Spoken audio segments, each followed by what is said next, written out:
Imagine this. You're dating someone you really like. Things are going well, but then they don't reply to your message right away. Suddenly, your mind begins to race. Did I say something wrong? Or maybe they don't care about me as much as I thought. If this feels familiar, you might identify with an anxious attachment style. Anxious attachment often develops in childhood when caregivers are inconsistent, sometimes loving, other times unavailable.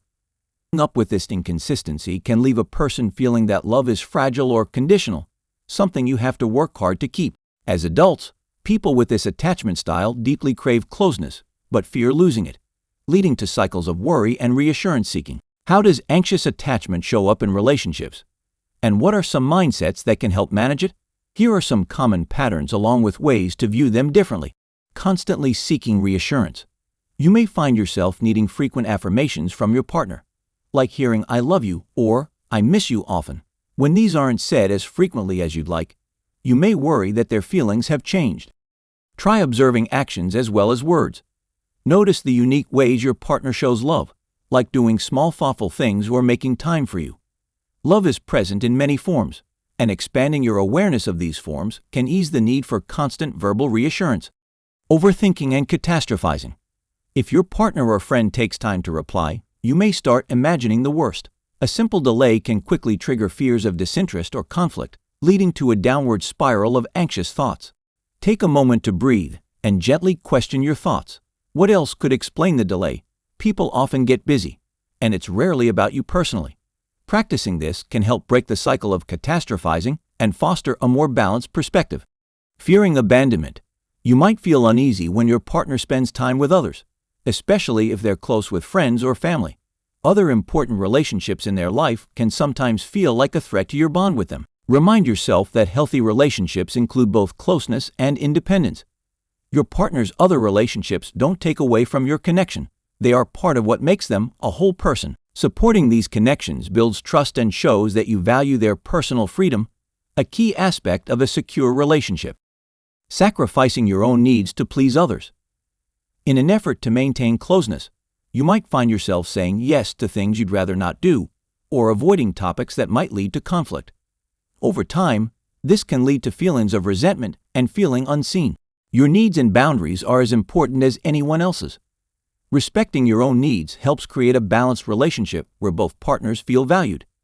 Start with small steps, expressing a preference or saying no, and see how this honesty can deepen the connection rather than disrupt it. Feeling responsible for others' emotions. You might feel as though it's your job to keep your partner happy or to take responsibility whenever they're down. If they seem distant or upset, it's easy to take it personally and assume it's something you did. Remember that everyone has their own inner emotional world, and it's okay if your partner feels down for reasons unrelated to you. Instead of taking full responsibility, support them while respecting their autonomy. This balance allows you to be there for them without feeling the weight of managing their happiness. Although your partner can be a great source of support, they cannot fulfill the role of an unconditionally accepting parent, like a mother. In adult relationships, neither partner can or should be the only source of emotional security for the other. Emotional dependency can put an unsustainable level of pressure on both people, often leading to frustration and disappointment. Another important perspective is recognizing that emotional looseness, allowing every anxious thought to dictate reactions, can harm a relationship. Anxiety doesn't justify behaviors like excessive checking, possessiveness, or anger when expectations aren't met immediately. Boundaries and respect for your partner's autonomy create a healthier foundation. Awareness of this can lead to more intentional responses, where you acknowledge your feelings but choose responses that protect both partners' well-being. Finally, learning to self-soothe is essential. Instead of relying entirely on your partner for comfort, practice turning inward to understand what you're feeling and why. Self-soothing can involve activities that ground and relax you, like taking a walk, reading a favorite book, or engaging in a hobby that brings you joy. Journaling and mindfulness exercises can also help you process emotions independently, providing clarity and calm. Finding fulfillment in activities you enjoy builds a sense of inner stability, allowing you to approach your partner from a place of wholeness rather than need, creating a stronger and more fulfilling bond for both of you. Attachment styles are just one part of who we are, shaped by early experiences, but not set in stone. Reflecting on these patterns, practicing self-compassion, and taking small steps toward inner security can shift the way you experience relationships. With time, patience, and a willingness to grow, anxious attachment can become a journey toward deeper, more meaningful relationships where love feels stable and fulfilling, not tied to constant reassurance or anxiety.